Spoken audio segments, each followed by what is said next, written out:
Good morning, everyone. It's great to be here. As somebody who grew up working in this sector, the family business was a pub, and I was chatting to some people earlier on. My father thought it would be a good idea to move from a pub to a small hotel because he thought it would be less stressful, to which he quickly realised was not going to be the case.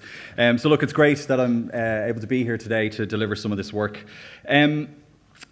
I suppose what we want to kind of start with here is just some background as to where this research came from and why we undertook this particular piece of work. I mean, it's been quite a number of months in the making, both with ourselves, Genesis, and with the Taskforce here.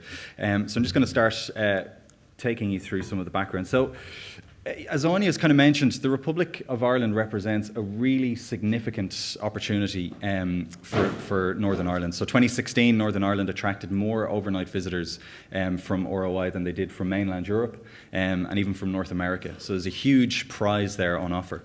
The economic outlook is very positive, and ROI residents have been holidaying more at home, with domestic holiday trips increasing by a fifth over the last 5 years. So again, we're seeing really positive trends in that way. But look, realistically, I suppose the instigation of a lot of this work came from some concerning numbers. So Northern Ireland had seen a decline of 29% over a 3-year period. The newly created Strategic Taskforce was essentially challenged to work on a turnaround strategy. So it was, I suppose, the main objective here was to really stabilise the market and then try and create the conditions that would lead to growth. The starting point, I guess, was to understand what was going on. So, what were the factors at play? What could be done to influence these sorts of things? So there was a full review undertaken. So that looked at everything from, market intelligence reports. There was a massive amount of industry consultation across the board. There was a very large piece of quantitative work done, and we'll talk about that later on, where we were able to develop out a number of key segments that will help everyone's business target people more effectively. We also did lots of qualitative research, so focus groups with consumers to understand some of the blocks and barriers to taking trips to Northern Ireland. And then following on from that, obviously, the strategy development work alongside the task force. I suppose there was an old boss of mine had talked about what strategy means, because it's a word that gets bandied around a lot. And he had the best definition for it I've heard, and it's probably the most simple one, which is strategy is simply about choices. It's just about making choices. Who do we focus on? What are the sorts of things we can focus on? What are the things we won't focus on? And how are we going to win in that way? And that's really what's at the heart of this report. It's about making choices as to the kinds of people we want to attract, knowing that they're going to have, knowing that they're going to be more likely to take that trip to Northern Ireland, and the sorts of things we're going to have to focus on to pull them in and bring them into our hotels and into our businesses. But look, before we start going through the future of the strategy, we need to, take a step back and look at where we'd come from. So what were the reasons for this decline, this 29% decline that we were seeing? So there was plenty of different factors at play. So yes, there was macroeconomic factors. We had lots of currency fluctuations. The euro and the European Union was bouncing from crisis to crisis. So that obviously had a major impact in terms of currency fluctuations. We also saw the lower VAT rate being applied and maintained in the Republic of Ireland. So that gave essentially an unfair competitive advantage, particularly when it came to sort of value in short breaks. From the research, we could see there was lots of different competitive factors taking shape. Okay, so Northern Ireland was seen to be consistently outperformed by Republic of Ireland on most of the key factors that were seen as being motivating when it came to taking a short break. So things like nightlife, natural scenic environments, engaging with locals, shopping. It was not to say that these things don't exist here in Northern Ireland. It's not to say that we don't have incredible things like that. It's the perception, and that's a big takeout from this piece of work, which is that essentially the perception is the reality, and until we can overturn that, That's going to be a real key to all of this. So what else was happening? So the ROI industry was much more focused on very heavyweight promotions of their proposition to their domestic customers. Going back even a couple of years ago, you couldn't walk down the street in Dublin without seeing, campaigns and lots of heavily promoted marketing activities. Okay, it was everywhere. So that was a huge part of it. The other things, the research that we undertook, it shows that ROI customers are open to taking short breaks in Northern Ireland. So they are open to it. But what's happening is they're not finding it compelling enough to start actively planning. So we'll see this in a moment with a piece of work we did around consideration. So you can see that there is some consideration there, but to try and move them from there into actively planning a trip, that's where one of the key challenges lies. There was just simply a general lack of motivation. So this was something that was coming through again in the consumer research, a lack of intent. The rejection levels were low. So again, that's important. It's not that they're saying, we don't want to visit Northern Ireland. Those levels are incredibly low, but that level of intent were unfortunately low too. I think some of this is linked to knowledge. Okay, so again, we were able to quantify some of this, and there's just some interesting stats. So 54% say they know Northern Ireland not well at all or not that well. And I think this lack of knowledge and lack of awareness is really impacting that motivation and that intent to take the trip. From a brand perspective, so we have a number of brand factors that are at play here as well. So the perception, again, is a lack of must-see things to do. And we talk about this later. Again, it's just a perception. But again, it's all interlinked. So not having enough awareness, not having enough knowledge will lead to these kind of negative factors and negative associations. I mean, historically, one of the other things that we've seen as well, and we talk about it here, is value for money perceptions. That's obviously been impacted again by the exchange rates, but we think it's something that will still need to be focused on. We'll talk about that in a moment as well. I guess we also have to point to the fact that we had seen a significant decline in the T&I campaign budget, okay, so 77% decline over a number of years. And that's important because it meant brand visibility in ROI was massively impacted. So if your brand isn't there, if it's not visible, if it's not top of mind for consumers, you're not going to be able to impact that level of awareness, that level of knowledge. So, marketing spend and campaign spend is really vital here in pushing this forward.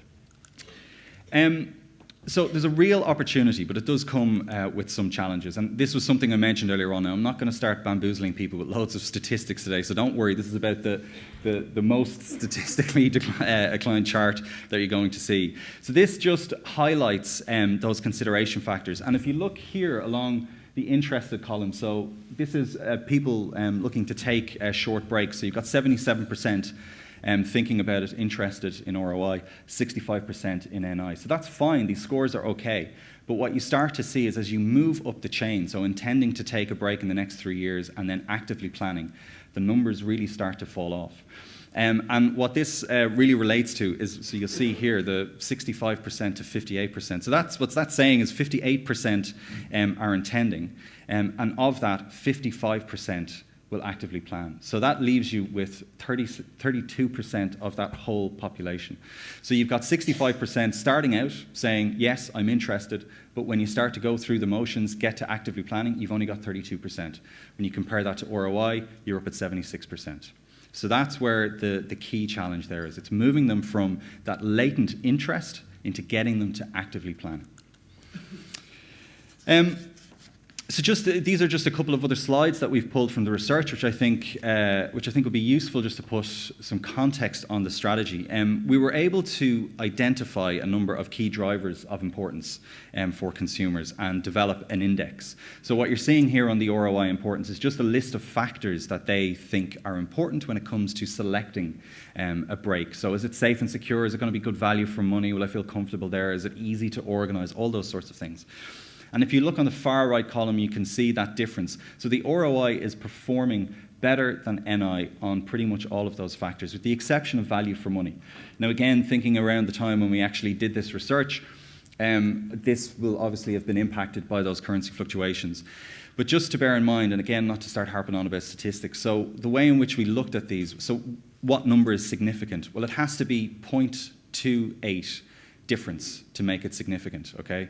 So what you're seeing there in the value for money piece is that actually there isn't really a huge amount of significance there. But when you look at other factors, so safe and secure, I feel comfortable being there, easy to organize, those numbers, there's quite a difference there. So that is having an impact. Again, influencing factors and how they're rated. So we were able to look at things like, again, the importance of things like natural scenic attractions, has high quality accommodation, has great food options. So these were the sorts of things we were able to build a picture of. What is the perception and what am I going to get in the ROI versus the NI? And again, what you could see across the board was the ROI performing more strongly in each of those areas. Another part of this work was to speak to the ROI industry to, I suppose, inform the context of what was happening, but also to understand, I guess, their point of view. So many of the people that we'd spoken to, the industry figures, would have had experiences in dealing with many people in this room, people within the NI tourism industry. They would have been bringing tourists in from the UK, France, Germany, the States, bringing them in on packages, doing an Island of Ireland kind of tour. So they would have had lots of interactions, bringing them to different events and attractions and things like that. So it was good to be able to get their voice and to understand what their point of view was. And it was quite interesting because one of the key views that they had was that NI is seen as a hidden gem. So for them, there was a huge amount for people to do, for people to see. It offered a lot to the sorts of people that they were bringing in, but it was still hidden, and it wasn't fully realised in a kind of a holistic or impactful way. There was a belief as well that the industry needed to do a number of things to better capitalise on what it already had, on the great things that were already here on the ground. And the first thing they believed needed to happen was simply a shift in mindset, and this was particularly in relation to things like consumers and hospitality specifically.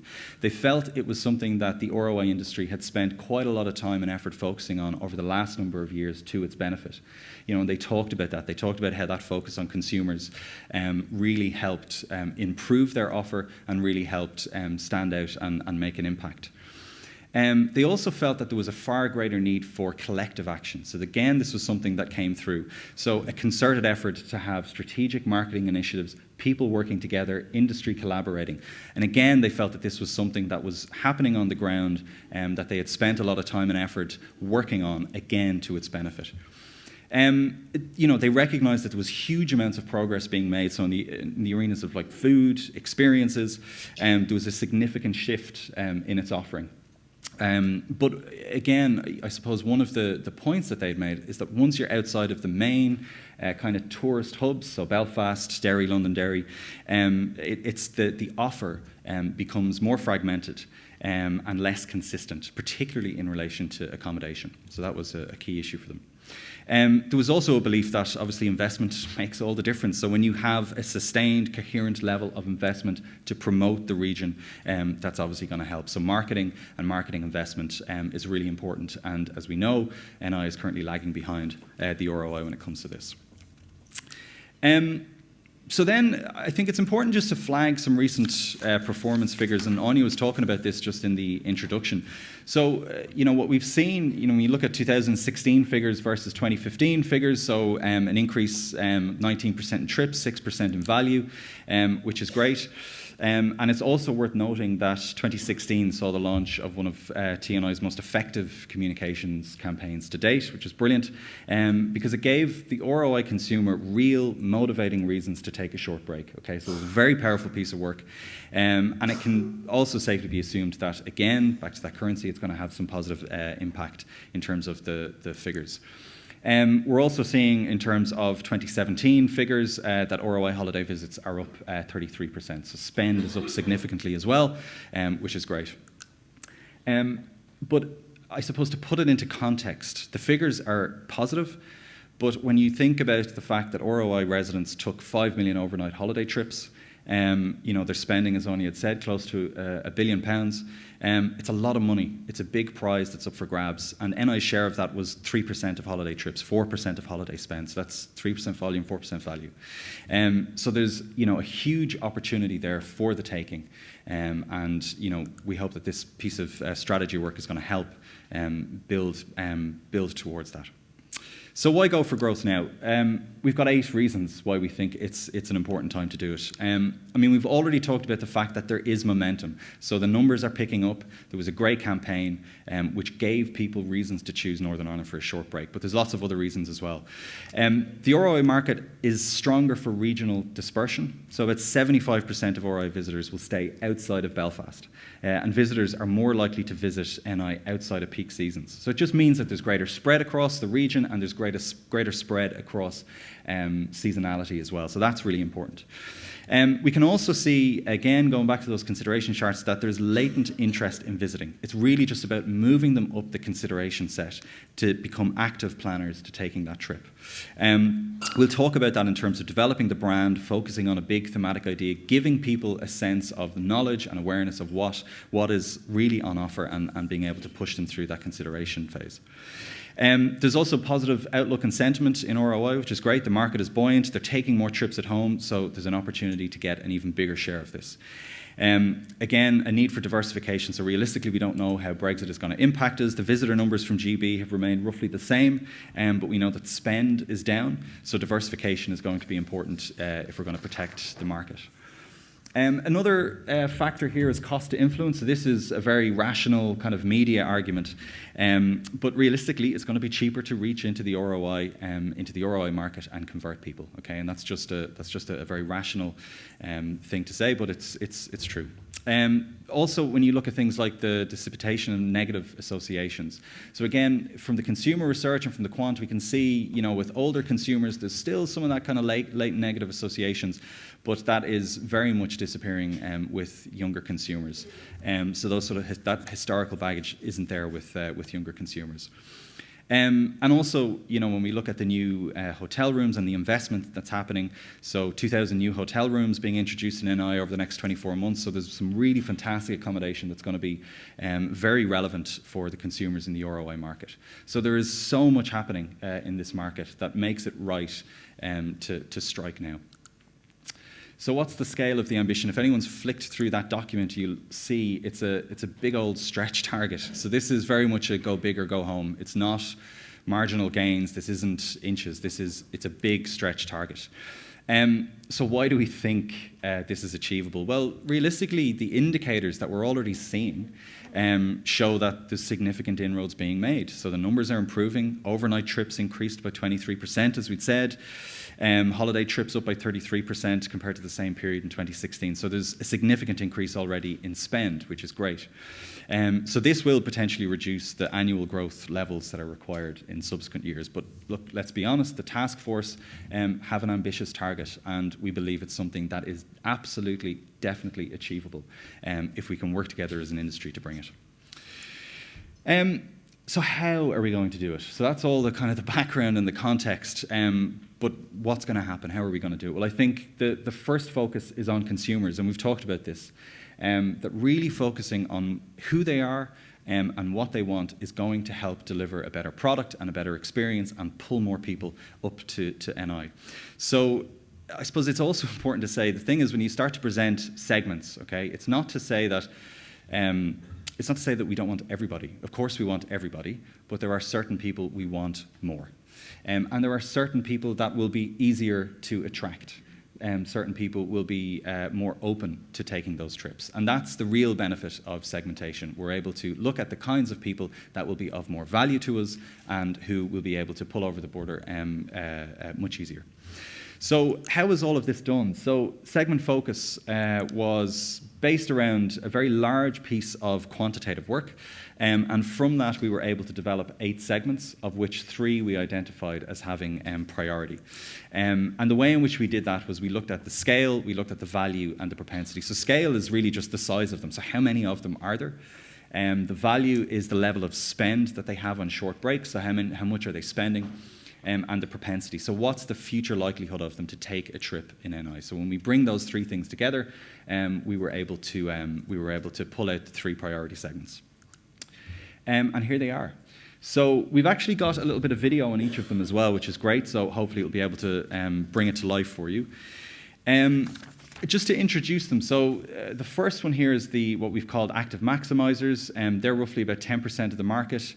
The second one here, open to ideas, 18% of the market, and the third one is open-minded explorers. They're about 17% of the market.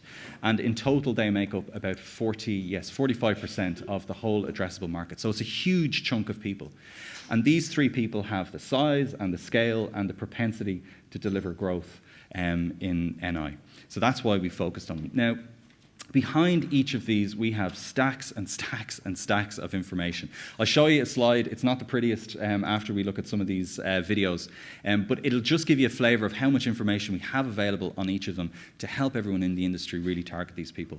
So just to introduce the first guys, the active maximizers. So a couple of kind of headlines from them. So they are most likely to squeeze in as much as possible on a short break. They enjoy really energetic activities. They're not into extreme sports. They're not hanging off cliffs or anything like that, but they are into very energetic things. Strong sense of adventure, so they're doing those sorts of adventurous activities. Passion for the outdoors. They're looking for unique experiences. We were only laughing earlier on, myself and Beth, about how many times you have to hear the word unique experiences, but this is something that they talk about when it comes to travel. They want something unique. It's that generation. Digital is obviously a very significant influence for them. They're going to use all the plethora of different digital channels to research where they want to go, to research deals, so to really inform themselves. And they are focused on getting a good deal. They're actively researching online, and they need to be connected, so things like kind of Wi-Fi and stuff like that is important. So that's just some top-line headlines. I'll give you a view now as to who they are in the video. When I go away for a few days, I really like to do something with them, you know. My boyfriend and I are pretty active, I suppose. We rarely just sit around at home. We go places, see things, do stuff, little bits of everything. History, culture, foodie stuff, outdoorsy stuff, little offbeat, quirky things, lots really. Our friends are kind of similar, so we're always sharing stuff we like. It seems like someone's always just back from a weekend here or a few days there, whether it's in Europe or near home. We'll talk about the nicest hotels, some cute B&B, maybe cool restaurants or bars, or just some funky little places to see, stuff like that. We don't actually do that much planning really, but if we hear about something or something jumps out at us online or in the paper, we'll start from there. Like if there's a really good deal on a cool hotel or something, then we'll have a quick look online to see what's around the place. So it'll be like, oh, this cool food festival is happening nearby that day, or there's a bunch of nice bars just down the road, that kind of thing. We go away quite regularly, so we're used to just having a rough idea of our plans and heading off. We like exploring, so as long as we know there's plenty to see, we'll just go with the flow. The most important thing for us is just having options and making most of the time really.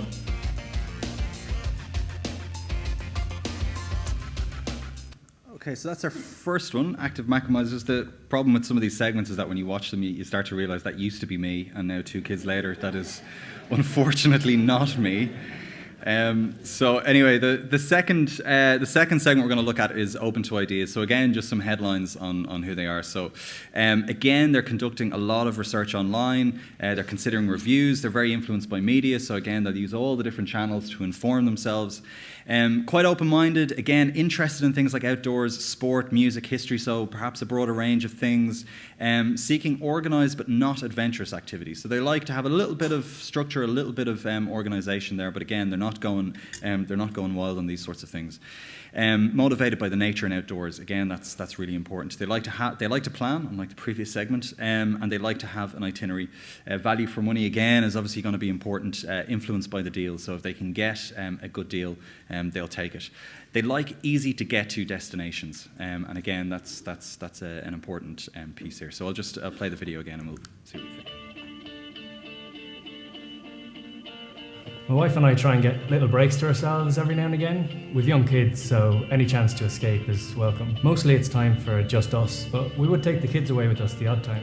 When we go away, we like to relax, but we do a little exploring too. We want to see new places, so we look for things that are interesting or unique. We're always on the lookout for new places that can make the trip special. We want to encourage that in the kids too. Little explorers in new worlds. Sometimes we have an idea of where we want to go. If it's near home, like Galway or Cork or whatever, we usually know what's there. Any further away and I'm relying on a recommendation or something catching my eye. We usually go for hotels, but we go self-catering sometimes too, especially when the kids are with us. Self-catering works well as long as there are facilities nearby. Ideally, it'll be somewhere that's good value with plenty to see and do and be easy to get around. I do a bit of research before we go away anywhere, usually online. I tend to get accommodation first, then try to get an idea of the attractions or hidden gems nearby. So I need to be able to find good ideas online. Hopefully we can find plenty of those gems and exciting things to do and to share. Yeah, so that's who I've become. So you start to move through the segments as you move through your life. The last one is the open-minded explorers. So they're 17% of the market. So again, quite a significant chunk. So what's going on with these guys? So they want to engage with local people, local culture. They really love to immerse themselves. Okay, so this is all very much about immersion. Again, looking for those sorts of experiences that are unique, interested in learning new things. They want high quality hotels and food. So you're taking it up a notch here with these guys. Appreciate, enjoy the natural environment, scenic beauty. Not going to be engaging in it as much as the other two. They're not going to be as active or as exploring as the other two, but still interested in it. They love planning the break. Planning and organising it is almost part of the pleasure of it. Do lots of research, but more likely to rely on traditional medias, tourism websites, things like that to inform their trip. My husband and I love travelling, and we've more spare time on our hands now that the kids are grown and I'm only working part-time. So getting away is easier now than it used to be. We look for nice hotels. Some are comfy and good quality, usually a 4 or 5 star, somewhere with a really great restaurant. We're both big foodies. Maybe a spa. It's our treat, so we don't mind indulging a little. We do a lot of city breaks and cultural type getaways. We like learning about places, getting a real sense of the people and the history and the culture. We like chatting to people and hearing stories and recommendations from them when we're in little local pubs and restaurants. That's what gives you a real sense of a place.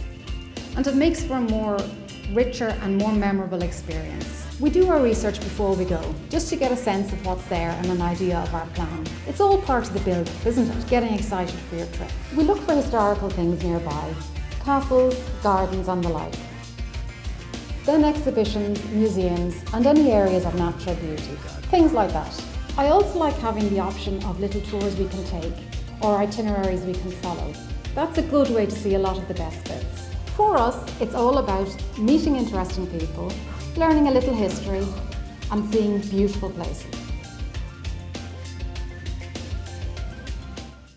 Okay, so hopefully that kind of brings these 3 segments to life and who they are. As I said earlier, this chart is not going to win any beauty awards, but it just gives you a flavour as to the level of detail that we have. And this is essentially just an overview of the Open to Ideas segment. So what you can see is everything from, on the left-hand side, key facts, their average annual spend, things like demographic profiles, so rough age ranges, socioeconomic classes. The middle column, obviously all those attitudes and drivers. And then on the far right, you've got an index, which is the statements that they're going to agree to. So you can see things like they're not going to return to familiar places, but they are more likely to be interested in insights into culture, things they want to know more about.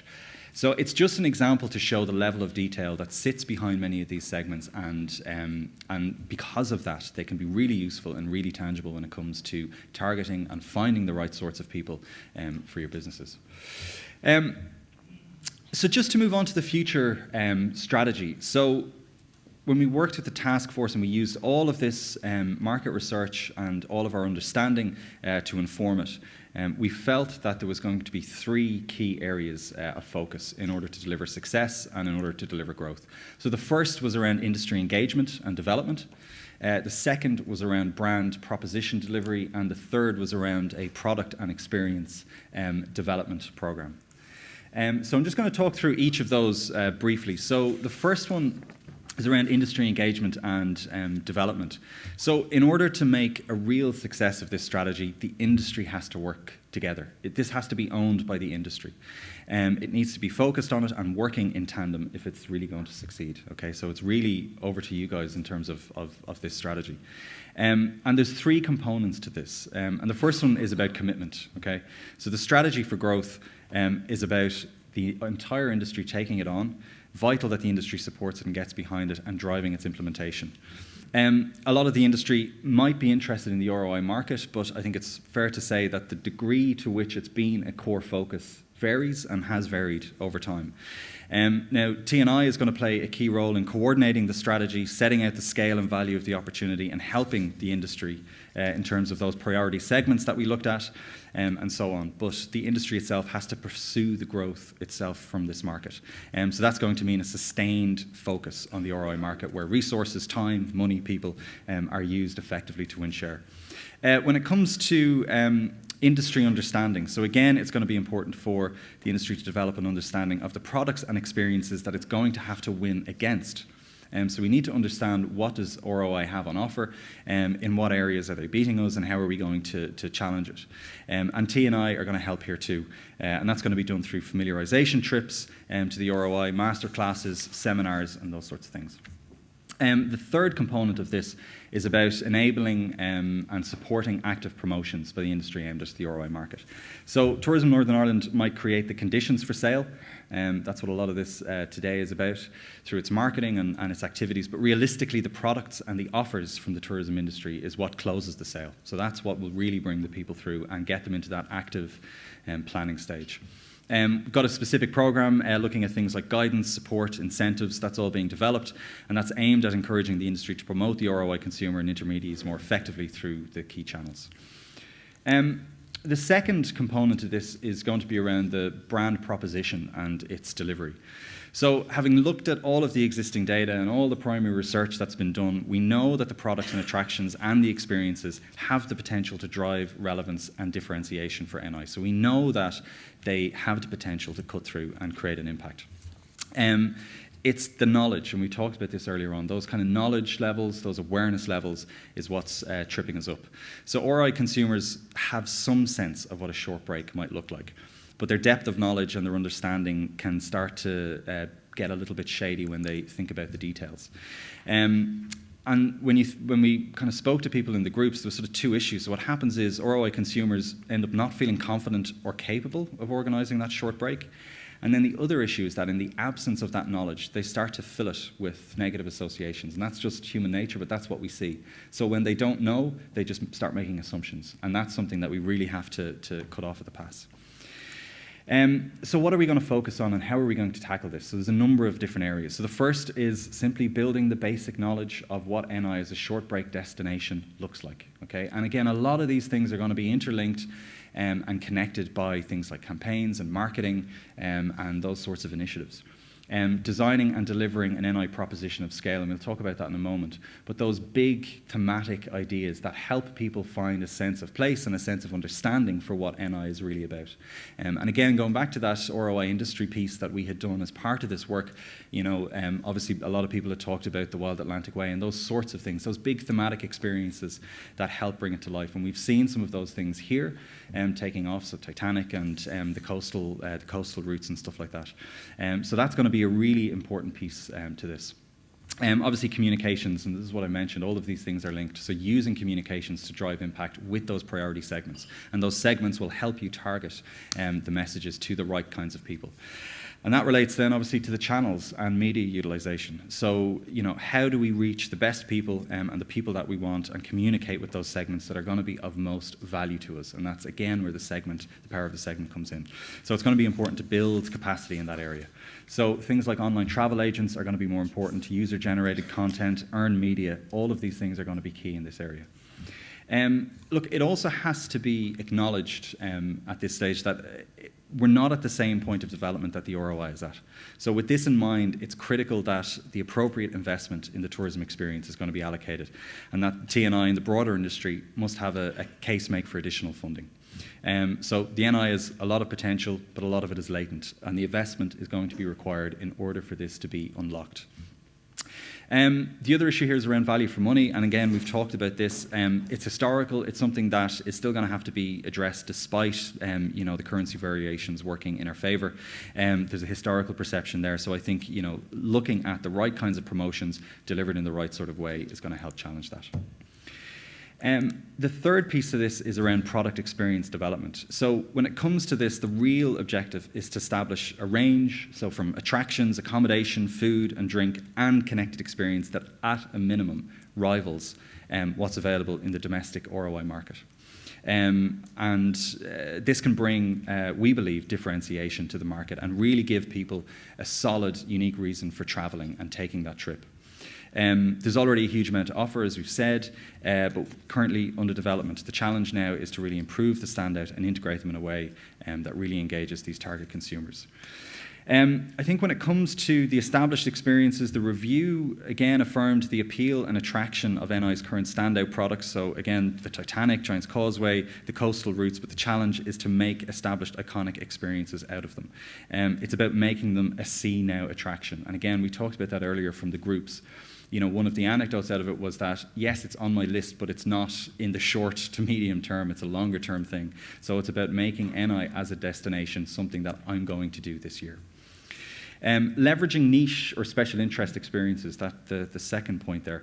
So look, I think while the focus is going to be on delivering things that are at scale, that have big thematic kind of ideas behind them, we can't ignore some of these niche or special interest pieces. They're not necessarily going to deliver huge numbers and huge spends, but there's a halo effect on them, okay? And that's important. Again, thinking about two of the key segments that are interested in these kind of more adventurous activities, what it will do is support a sense that NI is unique, that it's innovative, and that it offers depth and breadth of experiences, okay? So there is a halo effect that comes from that. Enhancing and building credentials in the table stakes area. So we've talked a little bit about this already. So it's really about developing consumer knowledge in the range and quality of accommodation, food and drink offerings, not just in the central locations that everyone will associate with as Belfast and the like, but it's about ensuring that we have a sense that there's a regional diversification of that. And that's obviously linked to the final point. You know, there's a concern about the regional distribution of the quality accommodation. And again, this was something that came up in the research. In the medium term, so we know the likelihood of major accommodation and other CapEx projects is going to be limited, and a lot of the hotel capacity will be kept here in Belfast and confined to Belfast in the near term. And of course that helps Belfast, which is great. It helps it immeasurably in a very thriving tourism destination, but consideration has to be given as to how this capacity can support the development of tourism on a more regional basis. So thinking things like a hub and spoke strategy is going to be important. So that's it, in a nutshell. I think the key thing, certainly for us as we worked through this with the task force, is essentially that there's a huge prize on offer here. And everyone in the sector is going to have to play a really vital role in building the appeal and driving growth from the ROI market. And that's going to create real economic and social value for the region as a whole. The momentum is already there, as we've said, and that's a really key thing. So just having the momentum, the figures to back us up, a good start to 2017, a good 2017 pushing into 2018. So there's a lot of insight there from consumers as well that we can use. There's the segments that we can use to help inform some of those decisions, and we now have sense of what areas we need to focus on in order to pull more of those consumers in. So what's really exciting about it is the size of the prize that's on offer. It's big and it's there for the taking if everyone can work together. And I do wish you the very best of luck in pursuing it and making this strategy your own. So thank you.